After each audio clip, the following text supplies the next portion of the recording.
Hello everybody and welcome back to AmmoMan.com. My name is Kenneth Miller and today we are going to go over all the basic equipment you need for hunting hogs at night. If you've seen my recent video going over how to set up an AR-15 for hunting hogs at night, today's going to be in the same style, but we're just going to cover all of the basic equipment instead of just the rifle.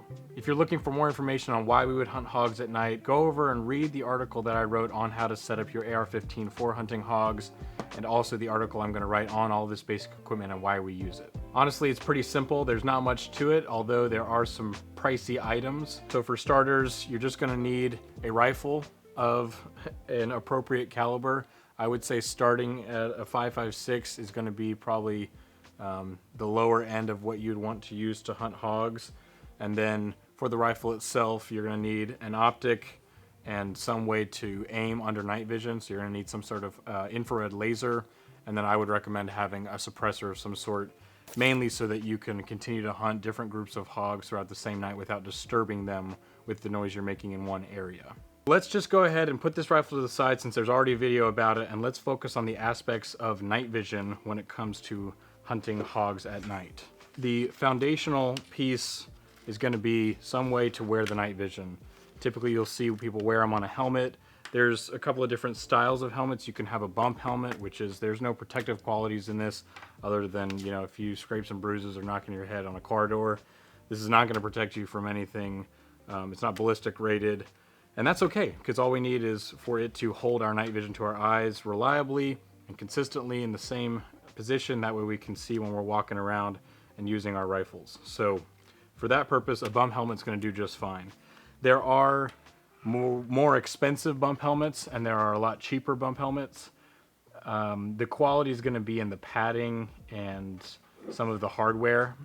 There are options out there that you can get that are specifically designed for airsoft. So just role playing. That's what this is. So I'm hesitant to recommend it to people in the sense of, you know, it might not meet your standards, but as long as the night vision mount fits the shroud, which is this part right here, and your night vision can be mounted consistently, reliably, and this shroud is durable, so hopefully not some all plastic material. And if it's all plastic, replace the screws with metal screws. And then even then, I would tie off everything. I would tie off the night vision. I'd tie off as much as you can. That way, if it fell off, you know, you're going to retain all that equipment because it's expensive. But for me personally, I'm comfortable with it. I've used this for probably over half a year now, and it's worked very reliably. And this right here is a genuine G24 mount, and as you can see right here, that is nice and in there, not going anywhere. There's a little bit of wobble, but that's just the wobble that a G24 has. So it fit this helmet okay. I'm not going to bother telling you what airsoft brand it is because that doesn't matter, but you know, it's like $40. So comparatively to a multiple hundreds of dollars bump helmet or a ballistic helmet, which you're getting into about the, you know, 800 on up range, for just playing with night vision, I think this is very suitable as long as your mounts fit the shroud and then your night vision fits that mount reliably. And then of course tying everything off. So next, if we go from the helmet and this mount over to the night vision itself, there's a couple of different options. On the higher end, you've got dual tube night vision, which is going to be highly effective for walking around and shooting, but it gets expensive. And then, yes, it's still expensive, but on the lower end of night vision, you've got the PVS-14, which is a monocular night vision device, which you can still mount to a housing similar to this. The AB Mod 3s, which are what this is, can take apart like a PVS-14, and this is kind of what it would look like. So if you mount your night vision to your mount, you could choose to have just a monocular over one eye and then leave the other eye free, or if you wanted, you could put a thermal device right there. So there's a couple of different options that'll work just fine. You can still see your laser just fine. If you want a passive aim, having a housing that allows you to articulate which eye the unit goes over could be very helpful. Otherwise, you're going to have to decide before you go out which eye you want to have it over, and there's a couple of reasons why you might want to do one over the other, and I'm not going to go into that today. When you get into the dual tubes, things get a lot pricier and there's a lot of options out there, so do your research.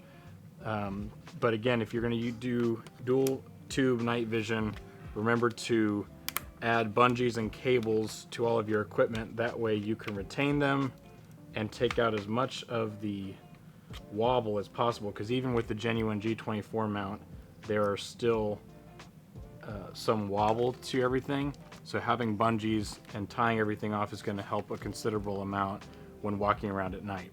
Other than that, I don't have it with me right here in studio, but having a handheld thermal device is going to greatly aid your ability to hunt hogs at night. Night vision is really good at walking around and seeing your laser, but it's really horrible at trying to identify things. So having a thermal device is going to be the easiest way to, you know, kind of patrol around an area and look for hogs or whatever it is you're trying to hunt. And then once you've identified that group of hogs, you can then, you know, put your thermal device back around your neck or in a pouch, and then go back to your night vision and stalk up close and take out the hogs that way. That's what worked really well for me when I was out in Texas about 2 months ago.